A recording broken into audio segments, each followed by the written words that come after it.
Bismillahirrahmanirrahim. Alhamdulillahirabbil alamin. Wassalatu wassalamu ala sayyidina Muhammadin asyrafil mursalin wa ala alihi wa sahbihi wa man tabi'ahum bi ihsan ila yaumiddin. Assalamualaikum warahmatullahi taala wabarakatuh. Pemirsa dan pendengar yang disayang Allah, kini marilah kita berusaha memahami mengenai kewajiban amanat. Sebenarnya segala sesuatu yang diberikan Allah kepada kita itu adalah amanat. Bumi tempat kita berpijak, negeri kita ini Republik Indonesia, amanat dari Allah. Amanatnya bukan untuk kebutuhan Allah, untuk kebutuhan kita sendiri. Kita dikhalifahkan di bumi ini untuk memakmurkan bumi, untuk menegakkan keadilan. Itu menjadi suatu yang diwajibkan tiap khutib Jumat itu membaca ayat Bismillahirrahmanirrahim, innallaha ya'muru bil adli wal ihsan.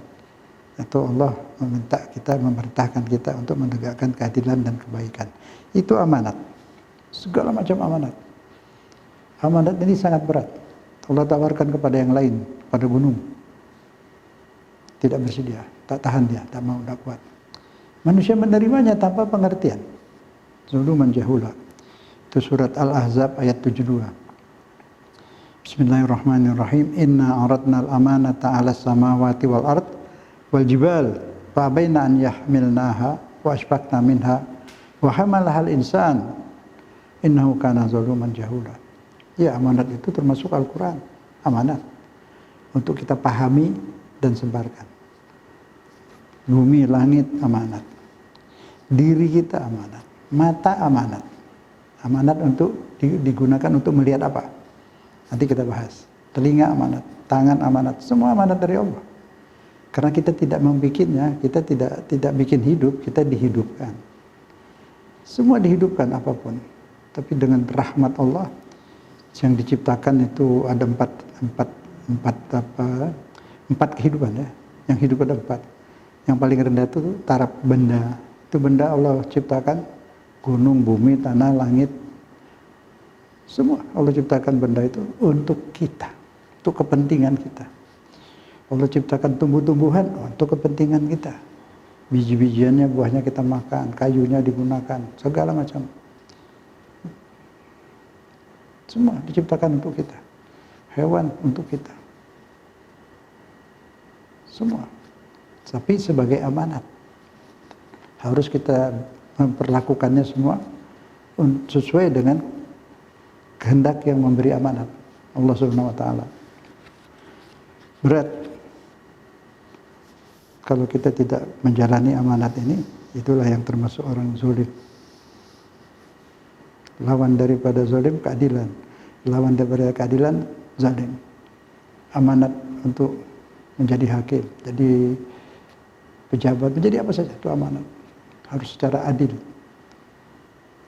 memperlakukannya. Imbalannya juga besar.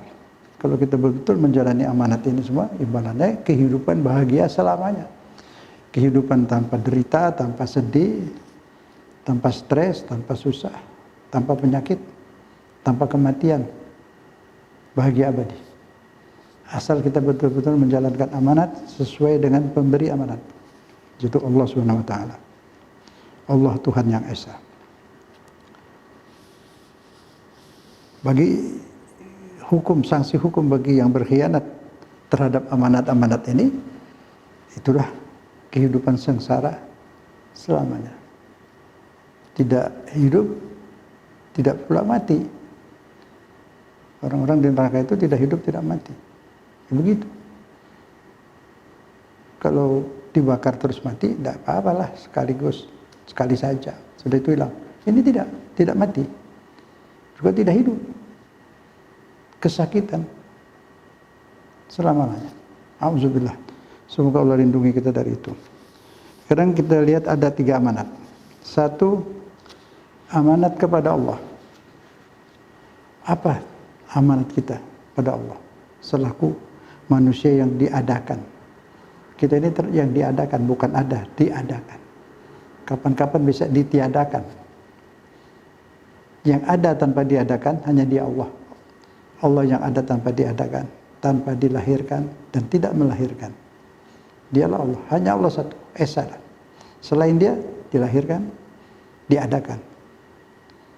Allah hidup, dia yang hidup tanpa dihidupkan. Kita tidak hidup, kita dihidupkan. Sesuatu yang hidup tanpa dihidupkan itu abadi. La ta'khudhuhu sinatun wa la naum.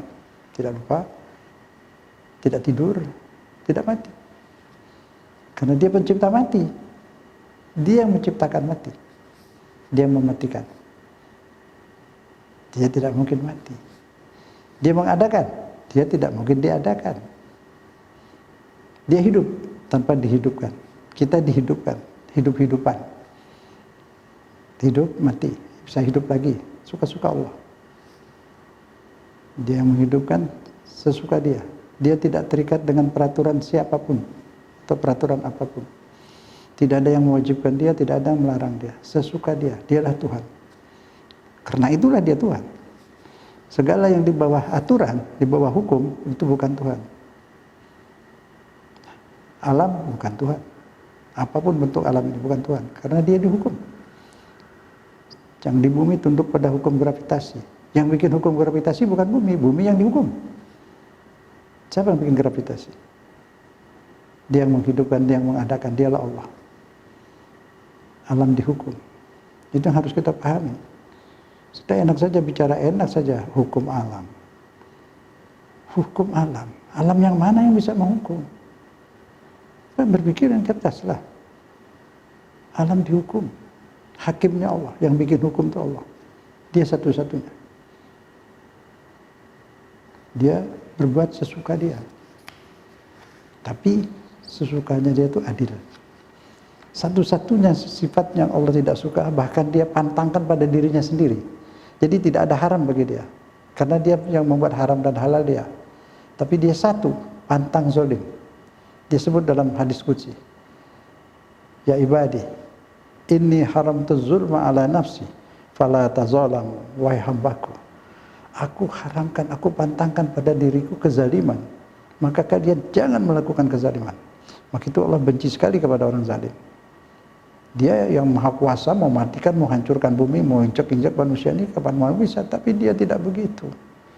Bukan hanya yang sholat, dia sayang, kasihan. Yang tidak sholat, yang makan rezeki Allah dari perut ibunya sampai sekarang, banyak makan rezeki Allah. Semua rezeki yang dia telan itu bikinan Allah. Sedikit pun tidak mau dia hormat pada Allah, sujud pada Allah. Kadang dia sujud pada yang lain, tapi Allah masih biarkan.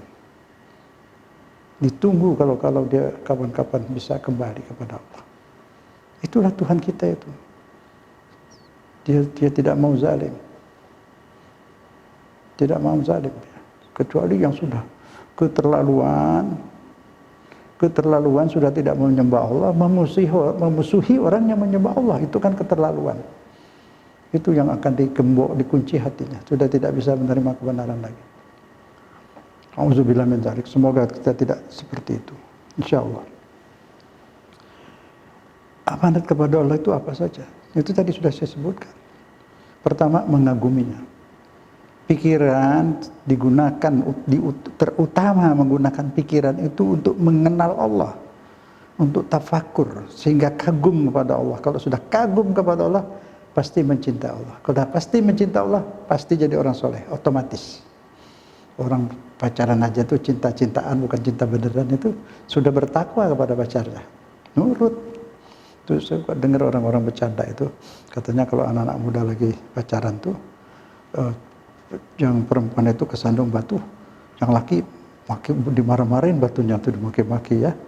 Nanti udah berapa tahun kesandung lagi nih istrinya, udah lama sandung lagi, istri yang dimarahin, bukan batu sekarang. Matamu buta, bukan cinta asli lah. Nah, itu seperti itu. Waktu itu baru cinta itu, wah, takwa lah, bertakwa betul, kagum. Nah itu kalau manusia mengenal Allah, mencinta Allah, dia akan bertakwa. Jadi kuncinya itu cinta. Mengalahkan cinta kepada yang lain, mengutamakan cinta kepada Allah. Al-Baqarah 165. Maaf ya kalau saya sering bawa ayat ini, memang harus sering supaya kita tidak lupa. Karena saya sering lupa. Jadi saya baca terus ini buat diri saya juga, sekalian buat yang mendengar lah. Itu kan ayat Al-Baqarah 165 itu habis menyampaikan bahwa wa minan nasi man yattakhid min dunillahi andadan, ada di antara manusia yang membuat saingan terhadap Allah, membuat tandingan, bikin Tuhan-Tuhan lain selain Allah. Diapakan Tuhan-Tuhan itu sehingga dia orang marah? Dicintainya seperti mencintai Allah. Seperti aja udah Allah udah nggak mau. Apalagi lebih Allahnya dicuekin.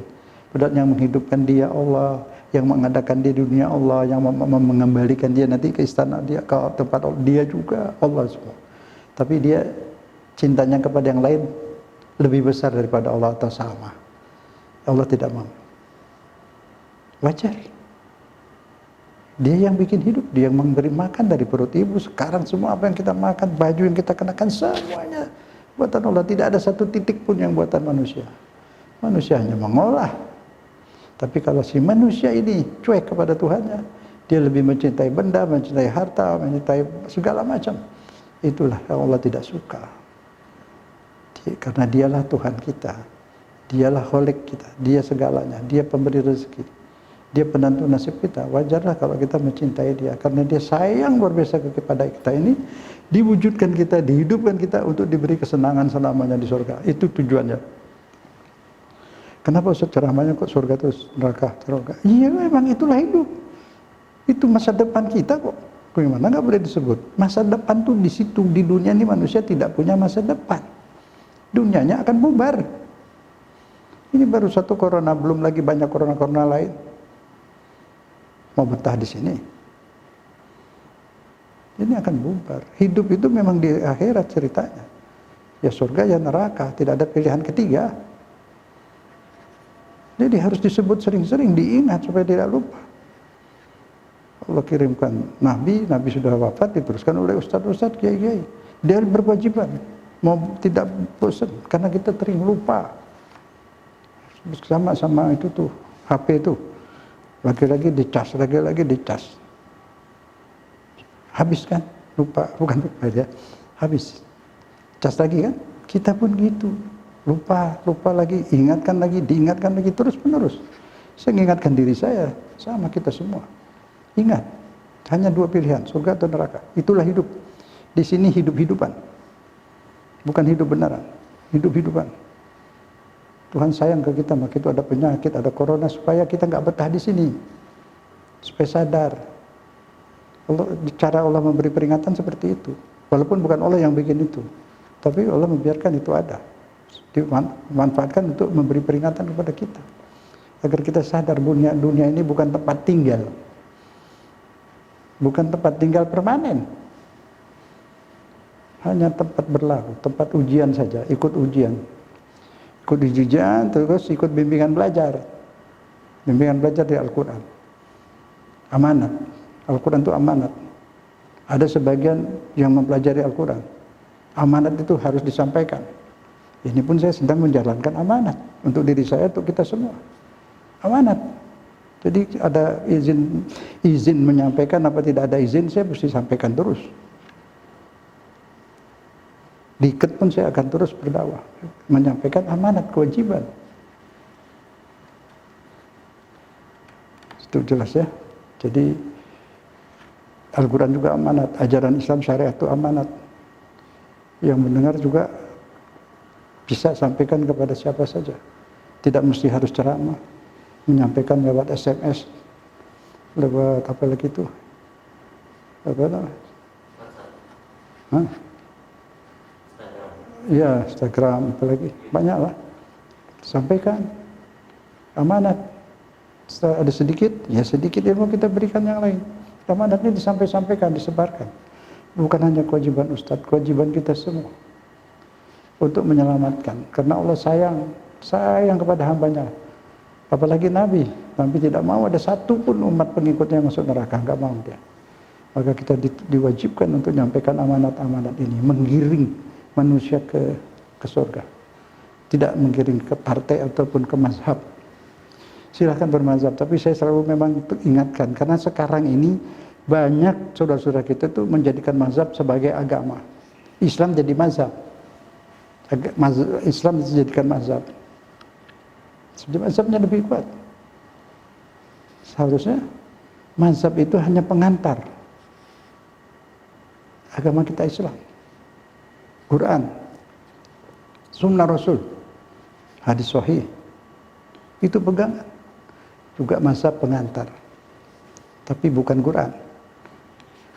Fikih bukan kitab suci. Kita pelajari boleh, tapi sesuaikan dengan Al-Quran. Kalau ada Al-Quran, ya sudah. Nah, itu banyak saya lihat perbuatan kita ini dari fikih yang bertentangan dengan Al-Quran. Banyak kali. Insya Allah kapan-kapan satu-satu kita buka. Kalau sekarang nampaknya belum sempat lah, kita masih sibuk sama corona. Kalau dibuka nanti jadi perdebatan yang belum waktunya. Ada banyak. Itu wajar. 99% katakan fikih yang kita terima itu benar. Tapi 1% saja ada bertentangan dengan Al-Quran, ya kita harus lapang dada ikut Quran. Kapan-kapan satu-satu kita bahas. Jangan kaget. Tapi tidak jadi dosa besar, tidak. Uzur, Allah itu pemaaf. Apalagi tujuan orang itu ibadah, semua niat baik. Saya juga mungkin kita ada salah-salah, ya Allah ampuni insya Allah. Yang penting tidak melanggar amanat. Amanat-amanat besar terutama itu. Amanat itu Al-Quran menyebut Al-Quran itu amanat. Inna aradnal amanah. Dia Allah tawarkan amanat itu kepada gunung dan bumi. Semua ada amanat. Kaki tangan kita amanat, banyak sekali amanat itu. Baik. Kepada Allah itu kita mengagumi, berpikir. Minum air, berpikir. Tanpa air aku mati. Ini pabriknya air di mana pabriknya? Asal pertama bikin air itu di mana? H2O. Pikirlah. Yang kita gunakan nih air itu juga daur ulang. Kita minum, keluar pipis. Panas matahari, menguap, dorong ke gunung, turun, lewat sungai. Kita minum, disentuh pohon-pohon, biji-bijian yang sudah mati di dalam tanah itu disentuh air, hidup. Biji paya disentuh, jadi ribuan pepaya. Biji duku, jadi ribuan duku. Biji durian, bahannya dari mana? Pikir. Lihat pohon kelapa itu, kelapa bergantungan di atas. Air merambat ke atas, lewat kapiler-kapiler. Terus air itu dirubah jadi serabut. Jadi tempurung, jadi kelapa, jadi airnya tetap manis. Airnya tadi, air hujan itu satu. Kok bisa jadi tetap air malah jadi manis, satunya jadi serabut? Mana air manis sama serabut kok bahannya sama? Tempurungnya, supaya airnya nggak bocor. Daging kelapanya yang putih. Dibanting dari atas. Tidak pecah. Orang mau ambil kelapanya habis dibanting, dibacok-bacok. Keluarin serabutnya. Patahkan baru ambil apa itu? Kelapanya. Diparut, diperes. Ya kan? Itu coba proses terjadinya itu bagaimana? Perubahan dari air hujan menjadi tempurung, keras, menjadi serabut, ya kayak gitu supaya dibanting nggak pecah. Dikasih bantalan. Itu kan pekerjaan yang menggunakan kepintaran luar biasa. Apa pohon kelapa bisa? Nah kalau tidak bisa, siapa yang ngaku bikin pohon kelapa? Ada nggak Tuhan lain berani ngaku bikin tumbuh-tumbuhan? Tidak ada. Hanya Dia Allah satu memproklamirkan dirinya. Aku yang ciptakan itu tumbuh-tumbuhan untuk kalian nikmati. Itu ada santan-santan, ada gulai, ada kari. Itu kan karena kelapa tuh. Makan saja bilang enak, nggak mikir-mikir siapa penciptanya. Itu mudah sekali untuk sujud mengucapkan subhanallah. Ya Allah, aku mendengar ini. Satu contoh cukup dari pohon kelapa, satu cukup untuk beriman, ya Allah. Aku dengar, aku yakin tidak ada pencipta kelapa itu selain Engkau, ya Allah. Ya Allah, catatlah aku sebagai hamba-Mu yang beriman. Catatlah aku dalam daftar orang-orang yang mencintai-Mu dan Kau mencintainya. Itulah hidup. Itulah amanat. Akal diberikan Allah untuk menghitung untuk segala macam, tapi terutama untuk beriman. Pemuda kapi tanpa ustadz, tanpa nabi, tanpa siapapun, beriman hanya dengan pemikiran. 7 pemuda yang disebut dalam Al-Quran itu. Innahum fijatun amanu, mereka telah beriman. Wazidnahum huda, baru Allah tambah dengan hidayah. Hidayah jadi mengenal Allah. Dia hanya menemukan Tuhan pencipta dengan akalnya. Ini manusia sekarang lebih pintar, profesor macam-macam semua sudah sekolah. Masih sebagian tidak mau sujud kepada Allah. Kan aneh. Kemana pikiran itu? Di durian, makan durian, makan saja tidak pikir. Kenapa Tuhan kasih durian itu? Kenapa dikasih duri? Bukan untuk menyusahkan. Untuk melindungi buah durian itu dari binatang-binatang. Kalau dibiarkan nggak dikasih duri, habis sama hewan itu. Allah sayang kepada manusia, dikasih duri supaya hewan jangan dekat-dekat itu. Untuk kita manusia, bersyukurlah. Kapan mau bersyukur? Kapan mau sadar? Mau bukti apa lagi? Adanya Tuhan, adanya Allah yang Maha Esa. Setiap hari melihat bukti di depan mata. Setiap hari lidah merasakan nikmat dan enaknya. Air anggur, air nanas, air jeruk. Gak pernah mikir di mana pabriknya, apa bahan bakunya menciptakan itu, bahan bakunya apa. Di pohon-pohon itu ada gula, ada warna orange. Itu air dibungkus. Spasi-spasi, di dalam dibungkus, di luar dibungkus. Masa mikir segitu mudah saja tidak bisa? Lihatlah ya Allah, aku pandang, aku menikmati buah-buahanmu, aku lihat bergantungan di pohon-pohon. Tidak ada yang berani mengaku ciptakan itu, hanya Engkau ya Allah. Allah, aku yakin tidak ada Tuhan selain Engkau. Tidak ada pencipta buah-buahan selain Engkau ya Allah. Ampuni aku dan ibu bapakmu ya Allah. Ibu bapakku. Dan semua orang-orang yang mengenalku. Ya Allah. Ucapkan subhanallah. Subhanallah ya Allah ya Tuhan. Maha suci Engkau menciptakan ini semua. Semua berguna, semua bermanfaat bagi kehidupan kita ya Allah. Maha suci Engkau ya Allah. Ampuni aku dan ampuni keluargaku serta ayah ibuku. Begitu diajarin kita sadar. Mudah sekali seperti itu. Baru menuhankan Allah. Mengagumi, mencintai, belajar mencintai sedikit-sedikit, nanti bertambah terus. Mengagumi Allah. Setelah mengagumi Allah dan mencintai Allah, kangen kepada Allah. Allah pun rindu kepada hambanya yang mengenal dia. Waduh, hambanya yang sujud, ruku kepadanya, disayangnya luar biasa. Bila nggak datang, keluhan rindu. Diundang sehari 5 kali. Hayya ala sholah. Panggilan untuk menghadap pada Allah. Karena Allah Maha Suci, bersih-bersih dulu, wudhu dulu. Bersihkan gigi, kumur-kumur atau pakai sikat terserah. Menghadap kepada Allah. Bersihkan nih muka kepala supaya pikiran-pikiran ngeres, buang. Menghadap Allah. Tangan bersihkan. Menghadap Allah. Corona ikut keluar tuh. Bukan corona aja yang keluar semua. Corona halus, iblis-iblis setan semua najis keluar. Bersih. Menghadap yang Maha Suci, kita harus bersuci. Saling rindu. Itu tulisan di dalam surat apa itu? Allah berfirman surat Toha, aqimis sholata li zikri, lakukan sholat karena rindu kepadaku. Zikri, ingat kepadaku. Bisa nggak ingat tanpa rindu? Tahu bisa ingat tuh kalau rindu. Orang yang rindu apa diingat terus. Atau orang lagi pacaran bilang, aduh aku ingat terus.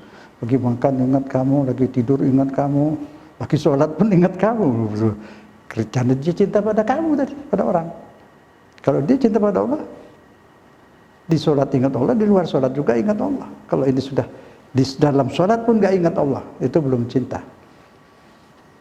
Cinta itu ingat terus. Makanya itu dikatakan aqimis sholat li zikri.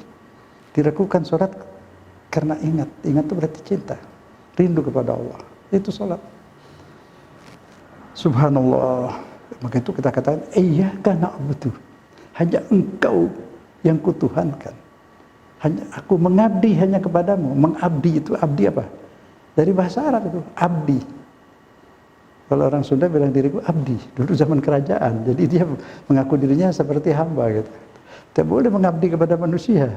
Tapi dalam bahasa Indonesia mengabdi itu berbuat baik, boleh. Tapi dari asal bahasa abad itu menghamba kepada Allah. Karena Allah tidak memperlakukan kita seperti budak. Kalau dulu raja-raja diktator memperlakukan manusia seperti budak. Hamba. Allah tidak. Allah tidak butuh apa-apa dari kita. Semua apa yang diwajibkan untuk kepentingan kita. Untuk kebutuhan kita luar biasa. Dia sayang luar biasa. Apakah ada sholat itu kalau kita rindu kepada Allah nggak ada apa-apa? Banyak energi di situ dari Allah, gaib. Kita nggak akan tahu. So, kalau kita tahu nanti kita juga bisa pingsan atau bisa lupa diri, bisa juga congkak. Padahal banyak Allah berikan. Dia sayang kali siapa orang sujud itu. Bersihkan, dia bisa lakukan apa saja. Sakit harus berobat. Tapi bisa saja Allah sembuhkan kita. Dia kun payakun saja udah bisa. Tapi supaya tidak kelihatan seperti, kita harus ke dokter sebagai sebab. Harus berobat. Nanti Allah yang sembuhkan. Saya punya orang penyakit sama, pergi ke dokter yang sama, yang satu sembuh, satu enggak. Bisa terjadi. Nah itu maksudnya. Tapi kita tidak bisa tahu itu. Yang bisa tahu rahasia itu, bocorannya itu hanya sebagian orang. Khidir bisa. Khidir kan? Dapat bocoran kan?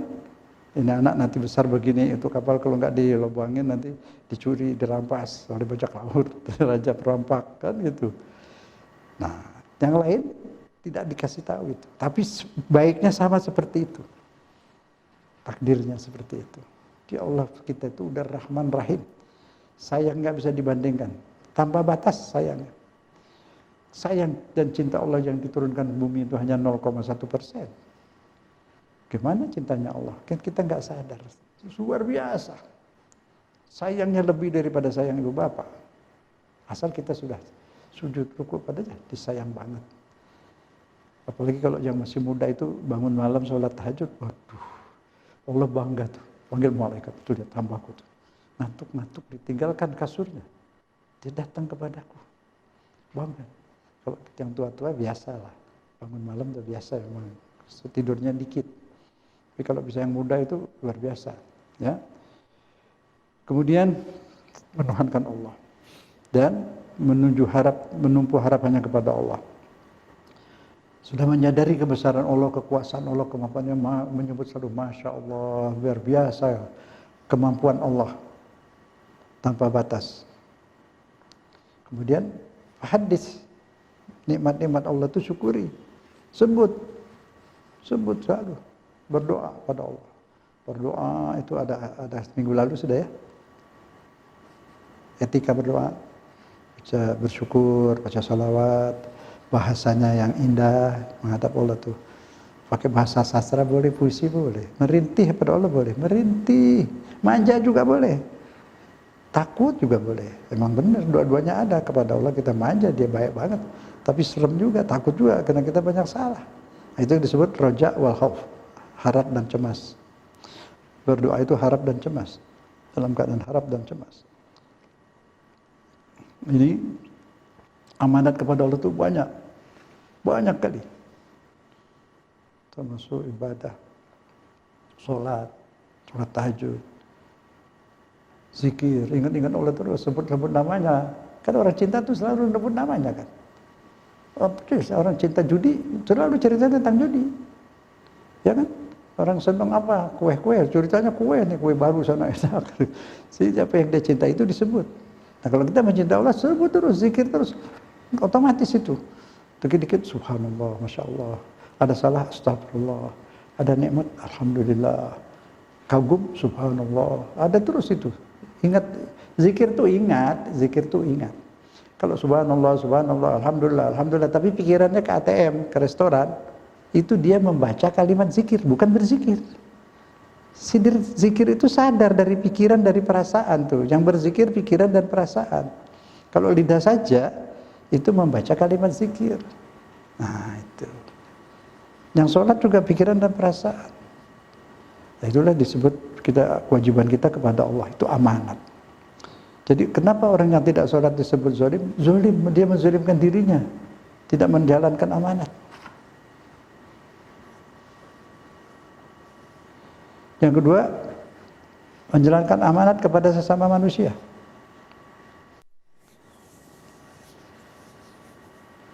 Apa itu misalnya? Melakukan apa saja yang sifatnya peri kemanusiaan. Maka itu sampai ada yang dijadikan fardu, ada yang fardu ain, ada kalau pada sesama manusia fardu kifayah. Kita tahu fardu kifayah itu bila ada jenazah wajib dimandiin, dikuburin, dikafanin. itu kewajiban tidak dibebankan kepada keluarga, kepada masyarakat setempat, sekampung. Sekarang itu 1 RW lah ya, 1 RT, 1 RW. Itu kewajiban penduduk. Jadi kalau ada orang yang punya uang, ahli waris punya uang, dia beriin kapan, dia biaya penguburan dia lakukan itu, udah fardu kifayah. Tidak wajib bagi yang lain, sudah dikerjain sama dia. Nah kalau keluarga yang nggak mampu, fardu kifayah. Kewajiban masyarakat sekolom sekampung itu semasjid. Kewajiban masyarakat di semasjid itu, jamaah masjid itu, bukan kewajiban keluarga. Jadi masjid itu harus punya dana dari zakat atau dari manapun untuk biaya orang yang meninggal, terutama yang tidak mampu. Masjid sudah ada sediakan kapan, sudah ada uangnya untuk menguburin. Tahlil boleh, tapi kalau bisa jangan masak di tempat rumah yang sedang belasungkawa, tetangga yang masak, biaya dari masjid. Boleh saja, sederhanalah, namanya orang meninggal masa mau makan besar-besar. Itu jangan dibebankan kepada keluarga yang tidak mampu. Nah ini contoh. Menurut Islam, menurut Al-Quran, amanat tidak boleh ada lagi di kampung. Orang miskin yang tidak punya apa-apa terbebani untuk itu semua. Sampai saya dengar juga ada yang sholat dikasih uang. Berhentilah itu, tidak manusiawi itu. Pekerjaan sesama manusia itu berdasarkan kemanusiaan. Itu yang ada sila di Pancasila itu yang buat kiai-kiai itu dulu, pejuang-pejuang dan kiai-kiai itu. Itu memang Islam begitu. Tapi kalau orang miskin terus kita datang makan di situ kan tidak punya kemanusiaan kita.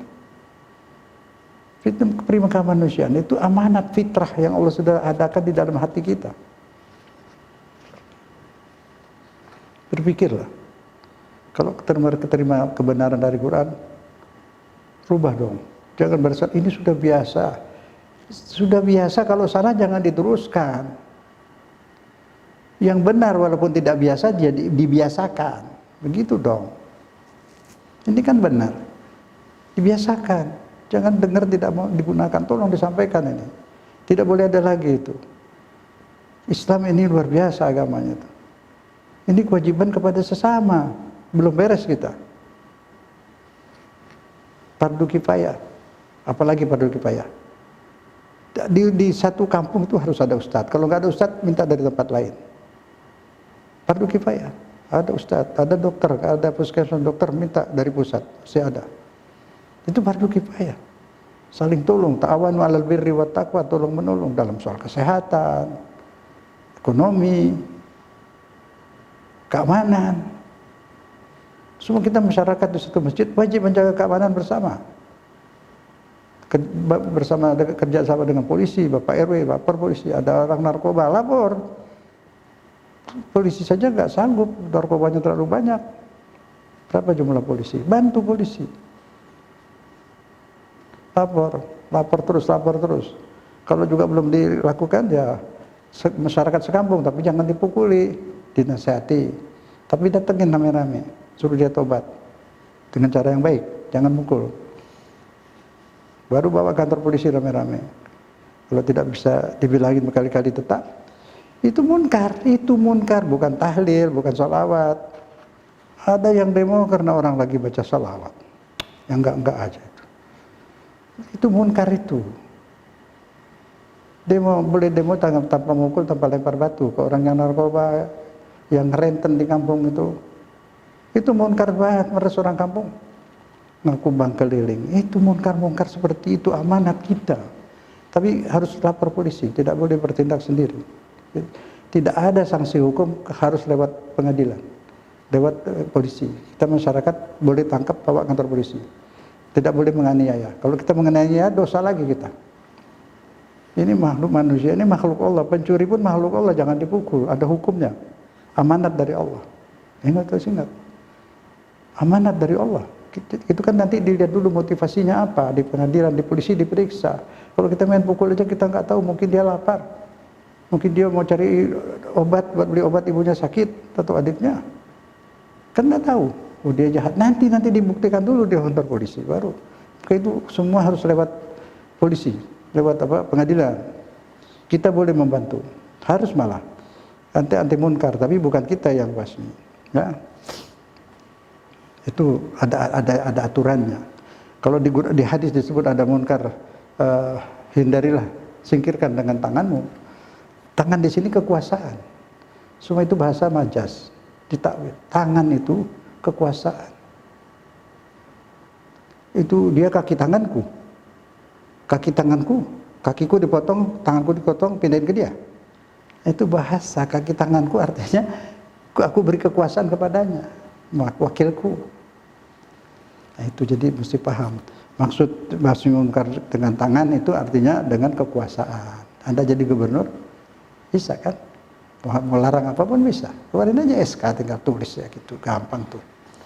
Tapi kalau bawa bambu, bawa kayu, pukul-pukul, udah bisa, besok dibangun lagi. Jadi kalau bisa basmi, apa sih namanya, maksiat itu, tempat-tempat maksiat, basmi hati yang ingin maksiat. Hati yang ingin maksiat, dibasmi. Kalau berhasil itu bubar sendiri, kosong, gak ada yang datang. Ya kan? Tapi kan yang datang banyak juga orang Islam. Kenapa? Kata saya, kita dakwah kurang berhasil. Karena mungkin ustadznya kurang. Mungkin emang dia setannya terlalu besar. Saya rasa ustadz sudah banyak ustadz sudah menjalankan tugasnya, sudah pergi gunung, ke kampung, kemana-mana. Apalagi di desa-desa itu, ustadz itu nggak ada gaji dari masyarakat, sederhana. Ada ngajar-ngaji 20.000 sebulan, tapi mereka ikhlas, tidak pernah demo, tidak pernah mengeluh. Masya Allah, alhamdulillah. Muslimin yang baik itu banyak sekali baik. Cuma ini bagaimana cara-cara mengatasi itu tadi. Jadi uang zakat itu boleh dikumpulkan di masjid juga untuk biaya di samping beasiswa apa segala macam. Untuk itu kematian atau sakit yang tidak ada obat, tidak punya BPJS atau sebagainya. Sekarang sih udah ada BPJS ya. Tapi bisa untuk itu apa? Sekolah, bisa untuk apa ini sekarang sekolah lewat apa ini? Lewat laptop, pakai apa? Wifi. Nah itu pakai beli wifi di setiap RT atau di masjid-masjid, kasih anak-anak belajar di situ, di masjid. Masjid itu bukan hanya tempat ibadah, boleh tempat belajar. Ada yang mau istirahat juga boleh, jangan dilarang. Ya, itu Islam itu punya apa, tanggung jawab terhadap kehidupan masyarakat. Jadi apalagi misalnya ada kerusakan di kampung, lapor. Tinggalkan, ada yang apa ini got bagaimana mampet, tapi uruslah. Ada lubang bahaya kalau orang lewat, ya lapor RW, lapor apa, perbaiki gitu. Itu namanya amanat. Ini syariat Islam memang begitu. Hablum minallah, hablum minan nas, ada itu semua. Kita harus amalkan itu, dipraktekkan. Jangan tidak bisa ini sudah biasa. Tidak, biasaan yang salah harus dihilangkan. Yang baik dibiasakan. Di usul fikih udah ada dari zaman dulu, ada namanya urfus sahih. Adat istiadat yang diterima oleh syariat. Ada uruf fasid, kebiasaan yang fasid dibuang. Kebiasaan yang baik, cium tangan sama ibu bapak, diteruskan. Sabuk jangan sama orang tua, hormat sama orang tua, diteruskan. Mau pakai peci, gitu nggak ada di Quran hadis suruh pakai peci. Kalau mau bagus. Tahsin, ihsan namanya, ihsan.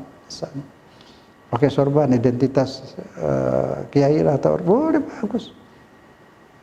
Itu Islam tidak membasmi budaya-budaya yang baik.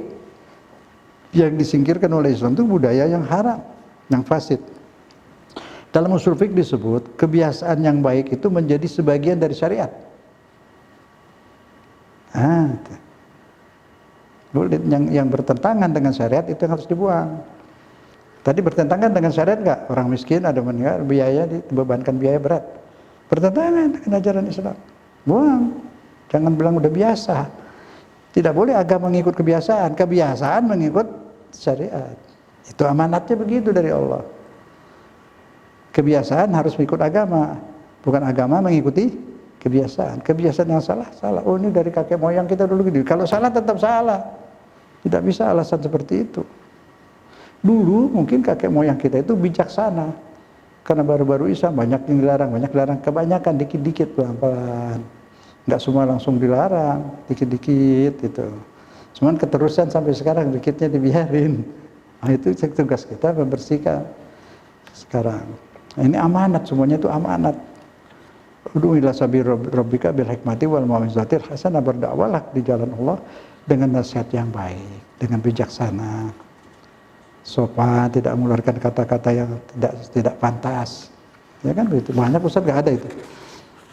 Alhamdulillah Ustaz kita ini sopan-sopan sekarang. Saya dengar-dengar banyak indah-indah ya.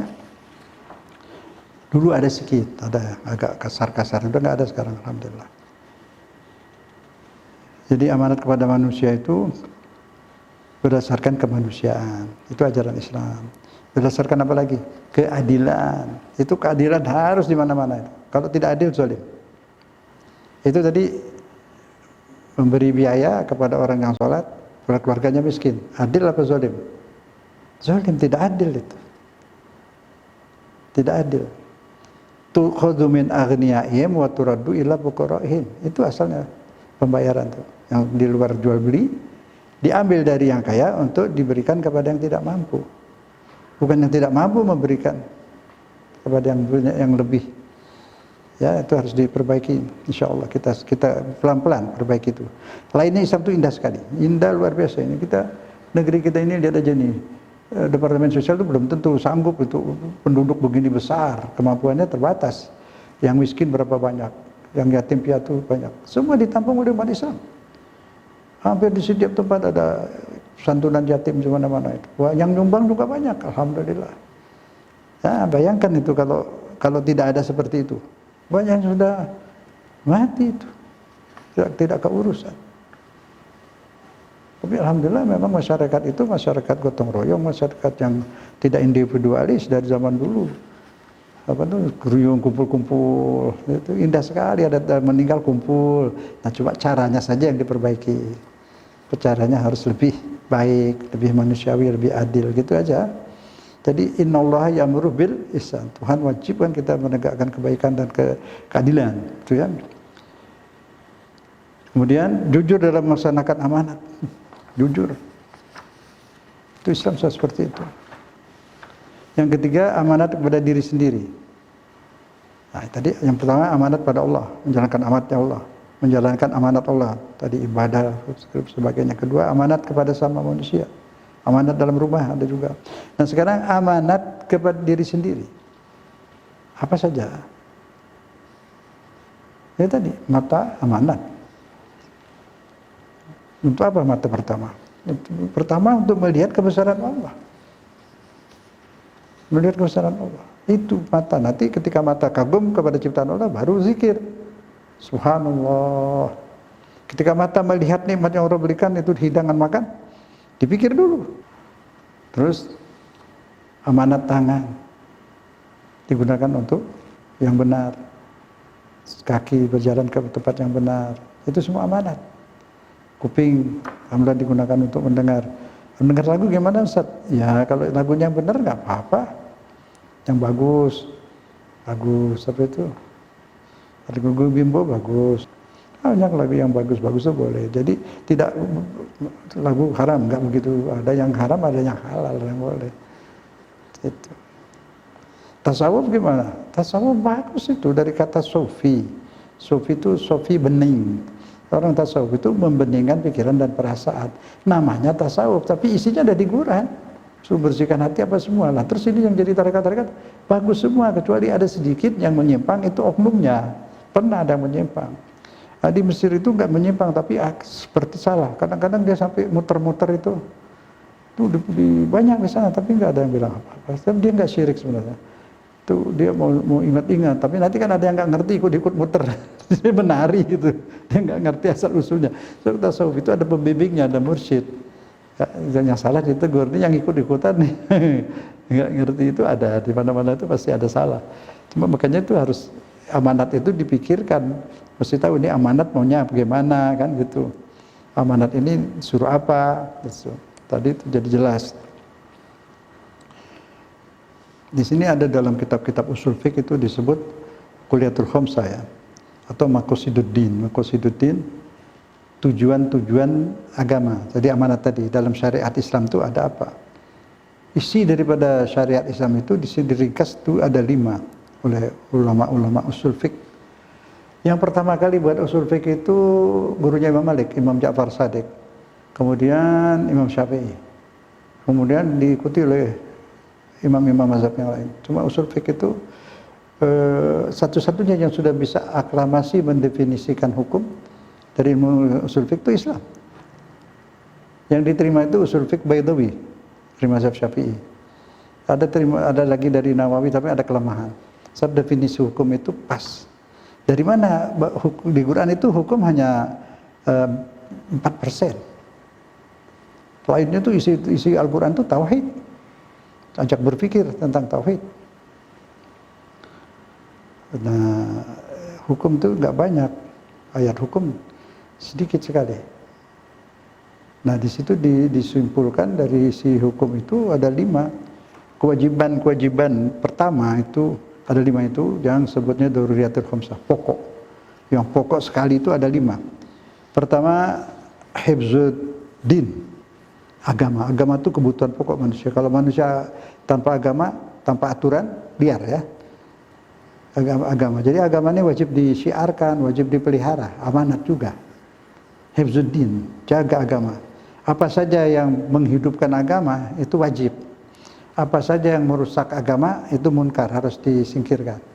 Harus dipelihara. Karena agama kebutuhan pokok manusia, sangat butuh. Tanpa agama kita mana tahu mana boleh mana tidak. Bahkan kita tidak tahu istinja tanpa agama. Orang banyak buang air besar, pakai tisu aja kayak kertas gitu kan, nggak bersih kan. Nah itu kita Islam mengajarkan kita bersih. Coba lainnya itu contoh kecil ya. Banyak, agama sangat dibutuhkan. Kedua, hifzun nafas, menjaga diri. Segala hal yang membuat diri sakit, celaka, haram. Jadi kalau musim corona itu wajib menjaga diri. Pakai masker itu wajib. Saya tadi pakai masker, tadi mau ceramah ini baru dibuka dulu, ntar di sini pakai lagi. Ya, tapi nggak ada orang kan di sini. Ini ada jauh yang pakai masker ini. Hifzuddin itu wajib, berobat itu wajib, jaga diri wajib, melihara kesehatan wajib. Wajib hukumnya. Kenapa? Karena diri ini amanat. Bukan diriku sama aku, nggak bisa begitu. Diriku sama aku, nggak bisa. Biarin aku nggak apa-apa mati, aku nggak pakai masker, nggak bisa begitu. Anda mati, tapi ini jangan ganggu orang lain, jangan menularkan kepada orang lain, kan begitu. Jadi jaga loh, untuk kepentingan semuanya, diri kita dan orang lain. Jadi hukumnya wajib. Di dalam Al-Quran disebut wala tulku biaidikum ila tahluka. Jangan lakukan dirimu untuk merusak kehidupanmu. Jadi berobat itu wajib, jaga diri wajib, melindungi diri dari segala metaka, segala wajib. Hifzul nafs, ya, membela diri kalau mau dibunuh wajib. Itu, ya, semua itu hukumnya seperti itu. Jadi disimpulkan berdua ini ya, satu hifzuddin, memelihara agama, segala yang menguatkan agama wajib, segala yang merusak agama dilarang, haram. Hifzun nafas, melindungi diri, menjaga diri, 2, rohani dan jasmani. Rohani, apa yang merusak rohani juga jangan, apa yang merusak rohani, ajaran yang salah, ajaran yang sesat, dijauhi. Tapi ini juga sekarang zaman hoax, banyak bohong. Perang, kalau dia benci sama satu negeri, keluar fatwa yang salah. Saya punya bukti, kasih contoh nih, supaya jelas, supaya otak kita, pikiran kita terbuka.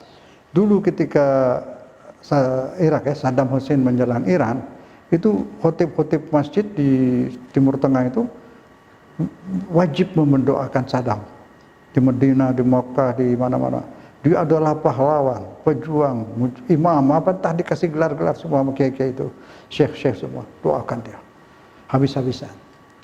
Sampai terakhir itu masih berdoa.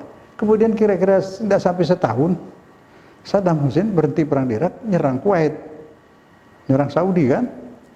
Habis dah. Saddam Hussein setan, Firaun, Dajjal, di seluruh masjid. Jadi yang benar yang mana itu? Pahlawan apa setan dia? Itu kan tergantung politik negara dia berada. Lah ini yang tidak baik. Jadi menceramah bukan ngajak kepada Allah, bukan untuk cinta Allah, jadi untuk kepentingan pejabat, penguasa. Itu yang nggak baik itu. Itu yang bikin rusak Islam di mana-mana itu. Dia bisa membohongi masyarakat masjidnya untuk kepentingan politik penguasanya. Ini sampai sekarang. Masih kan kita lihat di YouTube itu ada aja. Yang enggak aja, yang enggak masuk akal. Bohong. Dia dibayar lah itu. Dari negara di luar yang sedang berperang, sedang ribut. Sudahlah, semua sudah pada tahu. Hanya saya memberi contoh. Kita wajib melihara agama. Jadi itu jangan didengerin. Jadi yang benar. Kita punya Al-Quran. Bisa dilihat dalam Al-Quran. Jadi tidak masuk akal lah. Orang yang sholatnya khusyuk, sholat malam dikafirkan, itu kan tidak mungkin. Jadi itu mecah belah. Kita harus ngerti, sadar, jangan layani, jangan marah, tapi jangan dipercaya. Yang penting kita semua bersatu. Di akhir zaman ini akan muncul Dajjal, akan datang Imam Mahdi. Kita dari sekarang sudah bersatu. Cara bersatu gimana? Yaitu tadi hifdzun nafas, jaga diri, jaga jiwa. Jangan layani orang-orang jahil yang memecah belah itu. Kalau dilayani nanti sama dengan dia. Tidak pantas untuk dilayani. Tidak pantas. Itu nanti ada tuh di babnya di bawah. Kemudian hifdzul akal. Melindungi pikiran dan perasaan. Tadi jiwa itu termasuk melindungi pikiran dan perasaan. Akal. Jadi jangan masukkan dalam pikiran kita itu ajaran-ajaran yang bohong. Jangan masukkan dalam pikiran kita ajaran kebencian kepada siapapun. Terutama kepada sesama muslim. Ajaran kebencian. Makanya saya nggak mau sebut nama itu kalau negara atau siapapun yang bohong, karena supaya kita tidak benci. Tapi kita hindari bohongnya. Tapi nggak benci, mungkin besok-besok dia tobat ya. Menjaga pikiran, menjaga perasaan biar bening, ya, pikiran bersih itu kewajiban. Hifdzul akal. Apa yang merusak akal seperti narkoba haram. Apalagi lah yang dibuat itu yang haram semua nggak boleh. Ganja apa itu merusak pikiran, tidak boleh, haram. Itu juga wajib melihara agama, wajib melihara jiwa raga, wajib melihara akal pikiran dan perasaan. Ya. Keempat, wajib melindungi irit. Irit itu harga diri, kehormatan diri. Kehormatan diri. Saya kalau nggak terpaksa banget mengemis itu nggak boleh, apalagi sampai ruku-ruku merengek-merengek nggak boleh. Itu merengek, ruku, curhat hanya kepada Allah, kepada Allah. Kepada Allah kita tetap terhormat. Kalau kita jadi hamba Allah kita terhormat. Kita juga tidak boleh minder, bangga menjadi orang Islam, karena ajaran Islam sangat bersih dan suci. Bersih, kita tidak makan mayat, bangkai. Tidak makan yang berdarah. Yang suka makan yang berdarah-darah siapa? Aromanya dicium. Jin preman itu, jin nakal-nakal itu suka darah. Itu paling suka darah head ya.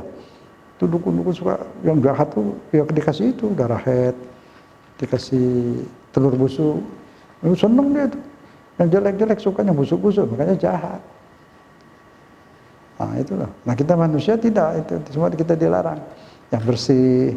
Kambing ayam disembelih sampai darahnya tuntas. Kambing itu digantung, suatu sapi. Itu jangan disiram air dulu kalau darahnya masih ngalir. Biarin sampai habis. Nanti kalau disiram air, darahnya masih tinggal, itu suka bau. Biar darahnya tuntas habis, baru kena air. Kalau kena air dingin, beku darahnya di dalam. Disembelih itu kan supaya darahnya keluar. Kita kan nggak makan darah. Gitu. Dan kambingnya tuh satenya enak kalau darahnya sampai tuntas. Kalau masih ada darah itu yang kadang-kadang kurang baik ya. Itu jangan disiramin air kalau darah masih ada, nanti darahnya nggak ngalir, nempel di situ. Hifdzul hifdzul irit ain radal itu kehormatan diri, punya harga diri gitu. Tapi bukan sombong, rendah hati, tapi punya harga diri, itu tidak sampai maaf ya, menjilat-jilat berlebih-lebihan.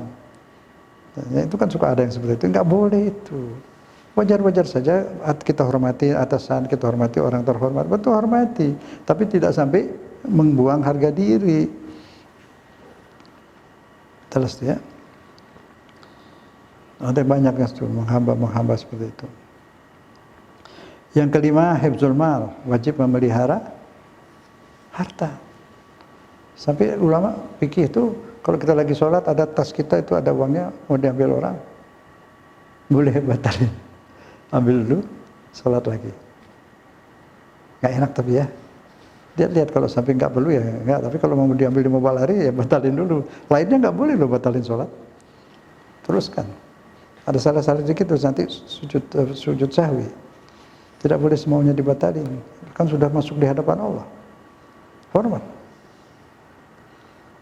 Ya kan? Nah, tidak boleh dibatalin kalau tidak darurat betul. Sudah menghadap ini. Harus hormat pada Allah. Kalau kita datang ke orang, bapak-bapak itu angkat, ngobrol-ngobrol, terus kita keluar, terus balik lagi, kan nggak mungkin. Nah, itu tidak sama, tapi menjadi suatu contoh saja. Hormat kepada Allah, hormat betul. Ya. Begitu. Jelas tuh ya? Jadi tadi itu ada yang darurat. Itu yang darurat tuh 5 itu. Menjaga, melindungi agama, melindungi jiwa, melindungi pikiran, perasaan, melindungi akal tadi ya, pikiran, perasaan, akal, melindungi harta. Yang kelima, melindungi harta ya, melindungi harta. Itu tadi selesai ya. Itu yang darurat, pokok banget 5 itu. Nanti jangan takut ada hajiat. Hajiat itu sekunder, tapi dia dalam keadaan darurat itu yang 5 itu bisa dimaafkan. Misalnya kewajiban sholat kan, musafir begini, puasa ada hajiat bisa ditunda puasanya. Malah ada satu mazhab yang mewajibkan kalau jarak jauh, mewajibkan batal supaya menjaga kesehatan. Itu ajaran Allah itu luar biasa, kita disayang sebenarnya ya, kita nggak paham kan. Jadi ada hajiat, apabila ada uzur bisa dirubah, sholat bisa jamak, bisa qasar. Tapi kalau di dalam kota, kalau di Sahih Muslim jilid pertama ada bab jamak baina sholatain fil safar, menjamak 2 sholat dalam perjalanan. Ada lagi sesudahnya al-jama' baina safar fil hadar. Menjamak 2 sholat di tempat, di rumah sendiri. Ada 5 hadis di situ Nabi melakukan menjamak sholat zuhur dan asar, maghrib dan isya di rumah tanpa sebab, tanpa perang, tanpa apa. Terus Abdullah bin Abbas tanya, kenapa ya Rasulullah lakukan ini? Agar tidak menyusahkan umatku. Saya pernah memberikan ceramah di SMA di dekat Blok M situ. Di sini saya berikan yang tidak sholat itu, siswa-siswa itu pada sholat semua. Karena dia kalau pulang itu asar nggak dapat, sampai rumah macet udah maghrib, sedang dia belum sholat asar. Kita bilang boleh sholat sama zuhur dan asar di jamak, sebagian besar jadi sholat. Mungkin itu di hadis itu memang disiapkan untuk masa sekarang. Jalanan macet segala macam. Kalau zaman dulu kan nggak ada macet, kita mau sholat berhenti aja di mana banyak tempat sholat, kan gitu. Sekarang nggak bisa keluar, apalagi jalannya sekarang diapain tuh, satu arah. Kalau udah macet nggak bisa jauh muter lagi, kan gitu. Allah memberi keringanan. Yang nggak boleh tuh ninggalin sholat. Dan itu juga bagus untuk pengantin. Selama ini pengantin jarang sholat di kampung-kampung, karena juru riasnya marah kalau dia sholat. Baru dirapiin azan sholat. Nah itu seperti itu darurat, dia boleh jamak. Agama ini tidak mempersulit. Yang penting khusyuk sholatnya pada Allah. Jelas ya, agama ini indah sekali asal kita mau memahami. Kita lihat ini firman, ada lagi satu tahsini. Tahsini itu ihsan ya. Yang ketiga darurat, hukum serap, hukum darurat, hukum kewajiban, ya pokok darurat. Kemudian ihsan itu keindahan, kesempurnaan, keindahan kayak apa itu ihsan itu banyak yang bisa kita lakukan. Sopan, banyak lagi apa itu mengucapkan selamat ulang tahun, apa saja boleh itu, tapi doa isinya semua doa. Kalau di Islam semua isinya doa. Orang habis mandi aja juga na'iman, semoga nikmat an'amakallah, ya, makan hanian, hanakallah, ada semua. Jadi setiap ucapan salam-salam dalam segala hal itu berisi doa. Indah sekali. Nah, ini ayatnya firman Allah SWT surat An-Nisa ayat 58. Bismillahirrahmanirrahim. Innallaha ya'murukum an tu'addul amanat ila ahliha. Allah merintahkan kita untuk melakukan amanat pada ahlinya. Artinya amanat titipan sampaikan. Amanat ibadah kerjakan. Amanat dakwah sampaikan yang baik, kan gitu. Amanat amar ma'ruf sampaikan dengan cara yang baik, nahi munkar, semua itu amanat. Mata, telinga kita, anggota tubuh kita amanat, bukan milik kita loh diri kita nih. Khaliqin nas, pencipta manusia, malikin nas, Allah pemilik manusia, pemilik. Makanya pemilik ini nggak mau kita iris tangan kita, nggak boleh sama dia, kan dia sayang. Mau makan yang begini jangan, makan itu babi gimana? Jangan. Kenapa? Di babi ada merusak ini nanti, kejiwaan ada. Pertama fungsi cemburu itu hilang. Naluri manusia itu cemburu ada, semua manusia. Itu ada. Allah yang memang bikin seperti itu supaya ada keintiman. Kalau nggak ada cemburu, wah repot. Nah hewan juga yang nggak punya cemburu itu babi. Lain dia, dan apa aja dimakan dia. Nah, dan seksnya juga ngawur. Itu jadi artinya, maka itu Allah larang. Tapi dilarang bukan karena itu memang ada. Cacing pita juga ada, tapi bukan itu dilarang. Tuhan menguji, dibikinin ikan, ayam, kambing semua, makanlah tuh. Ini jangan. Kenapa ini jangan? Dia menguji kita nurut apa enggak. Buktinya agama dari Nabi Musa yang diharamkan gajinya doang. Ntar agama lain boleh dirubah-rubah. Berarti bukan masalah babinya, masalahnya nurut apa enggak. Ya terang dong. Kenapa Tuhan sudah bikin makanan banyak, ini jangan dimakan? Ya nurut, apa sih salahnya, masih banyak yang lain? Kan gitu. Ujian nurut enggak, bertakwa apa enggak? Nanti itu difilmin, di akhirat enggak bisa nih. Lihat nih filmnya ada semua. Otomatis semua itu. Sebab gerak kita memang enggak hilang. Suara pun nggak hilang, nempel di mana saja, di pita, di sini. Cuma alat bisa merekam.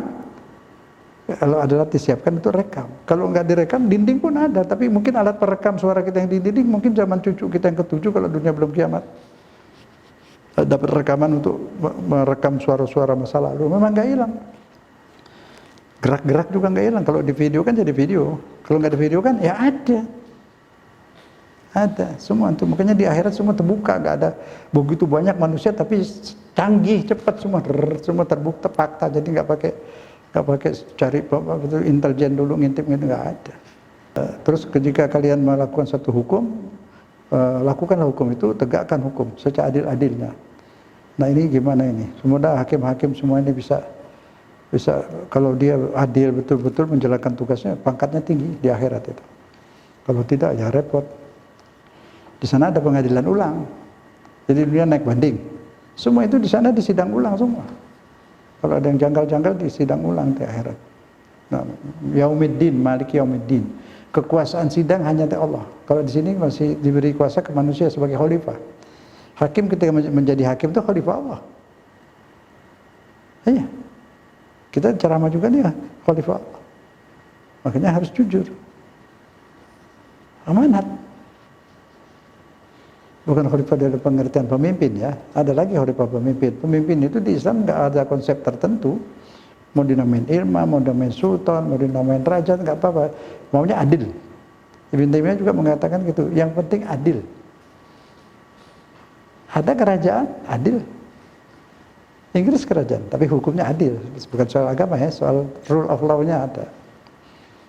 Di negara-negara di Mesir itu kerajaan, republik. Tapi nggak adil. Ulama isi penjaranya semua ulama. Terutama Ikhwanul Muslimin. Itu negeri-negeri Arab itu takut pada Ikhwanul Muslimin. Takut pada muslimin, takut pada Syiah, itu takut. Dianggap keduanya itu anti kerajaan. Masalahnya itu. Bukan masalah mazhab, bukan. Ya itulah. Semua dia punya Quran sama, nabinya sama, kiblatnya sama. Ada fikih bedanya sama aja seperti dalam mazhab-mazhab lain. Mazhab Syafi'i, Maliki, Hanafi, murid-muridnya punya mazhab lagi. Imam Syafi'i, Nawawi, mazhabnya Syafi'i, lain lagi pendapatnya beda. Dia di Hanafi juga gitu, Abu Yusuf beda lagi. Di Hambali banyak beda lagi. Jadi satu mazhab itu punya perbedaan lagi banyak, gitu loh. Karena buatan manusia semua, pendapat manusia, dan baru adanya tuh baru. Yang betul dasar hukum Islam itu Al-Quran dan Sunnah. Pendapat ulama pengantar untuk ke Sunnah dan Al-Quran boleh. Tafsir juga. Penafsir itu bukan dapat wahyu. Dari pemikiran dia, dari akalnya, pendapat dia. Menafsirkan Al-Quran. Bisa benar, bisa salah. Tafsir Sayyid Qutb, politik. Ada tafsir isinya nahu. Ulamanya ahli nahu. Tergantung disiplin ilmu yang dia miliki. Ke sana jalannya. Gitu. Jadi kita boleh pilih yang mana aja, tafsir yang mana. Lihat, lebih cocok di zaman ini, cocok. Sebab ada ayat yang elastis. Kemarin saya sudah kasih contoh. Al-Quran mengatakan bumi ini madatnaha, ku bentangkan datar. Ini saya ulang-ulang nggak apa-apa ya. Bentangkan datar. Itu satu ayat, madatnaha. Di ayat lain, yukawwirul lail wan nahar. Tuhan membulatkan malam dan siang. Siang dan malam setengah bulat, malam setengah bulat, siang setengah bulat. Artinya apa? Kedua-duanya bulat. Karena ada siang dan malam karena bulat. Kalau nggak ada siang dan malam, mana ada bulat? Kalau datar ini, ya yang datar ini ya terang terus, bawahnya gelap terus. Kalau dia bulat, nah itu muter. Siangnya berjalan merayap, malamnya merayap terus berganti. Ada siang dan malam, ada waktu.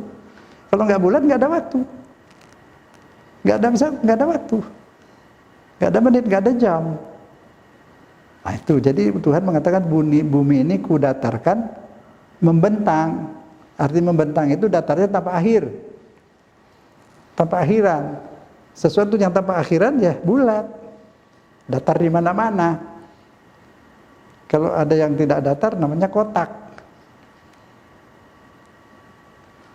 Itu cara Quran seperti itu, bahasanya udah luar biasa. Jadi kalau dia langsung bilang bulat di zaman itu, Khalifah Abu Bakar Umar bisa bingung, belum ada pengetahuan waktu itu. Jadi dia datar, oh iya memang datar, kemana aja dipergi datar, ke Mekah, ke Jeddah datar, iya kan? Nah itu. Jadi untuk orang sekarang, apa buktinya bumi ini bulat? Karena dia datar di mana-mana. Kenapa dia datar di mana-mana? Karena dia bulat. Nah gitu. Jadi tafsir-tafsir dulu tidak membahas seperti ini. Kenapa? Ya memang belum waktunya. Jadi tafsir pun bisa berubah-ubah, banyak kali berubah di Quran dan hadis sahih. Fikih berubah. Kalau nggak berubah nggak bisa hidup orangnya. Mazhab Syafi'i apa? Wa yuhramu khidaba sya'rin bisawat li rajulin wa imra'atin la lil jihad. Itu ada di kitab Zubat Asy-Syafi'i. Diharamkan menyemir rambut dengan warna hitam. Nah sekarang semua menyemir rambut hitam. Nggak apa-apa, karena yang dilanggar pendapat ulama, pendapat manusia, bukan Quran hadis. Itu kan gitu. Semua sudah tidak konsisten, megang satu mazhab tidak bisa. Paham ya? Jadi maksud saya jangan terlalu fanatik ke mazhab. Serius, mati-mati ke Islam. Jadi itu mazhab hanya bagian, semacam itu. Bukan, jangan dijadikan seperti agama, matiku untuk hidupku, untuk mazhab. Sampai yang mazhab lain dikafirkan, dimusuhin, ya itu kan sudah menyimpang. Itu saya maksud saya itu. Jangan diteruskan lah. Silahkan bermazhab, bagus. Kita ada yang nggak bisa Quran hadis kan suruh ikut aja itu, ya ikutlah. Tapi jangan dijadiin agama. Jangan anggap yang bermazhab lain musuh. Tidak. Kita memang ada berbeda, tapi itu tetap saudara. Sekarang perbedaan masalah ranting-ranting. Ya, mudah-mudahan bermanfaat. Ayat terakhir saya bacakan surat Al-Anfal ayat 72. Ya ayyuhalladzina amanu la takhunullah wa rasul. Wahai orang yang beriman, jangan khianati Allah dan Rasul. Serem enggak tuh? Jangan khianati Allah dan Rasul. Pegang amanat baik-baik. Amanat hidup, amanat beragama, amanat berumah tangga, amanat bernegara, amanat berdakwah dan seterusnya. Wa takhunu amanatikum, jangan sampai mengkhianatkan amanat-amanat. Itu munafik itu yang tidak pegang amanat, berkata dusta, berjanji tidak menepati janji, kasih amanat, khianat. Azanallah min zalik. Semoga Allah lindungi dari itu semua. Kita menjadi orang yang beriman, yang betul-betul menjalankan amanat syariat, amanat Al-Quran, semua amanat yang baik hubungan dengan Allah maupun dengan sesama manusia. Billahi taufiq wal hidayah. Wassalamualaikum warahmatullahi taala wabarakatuh.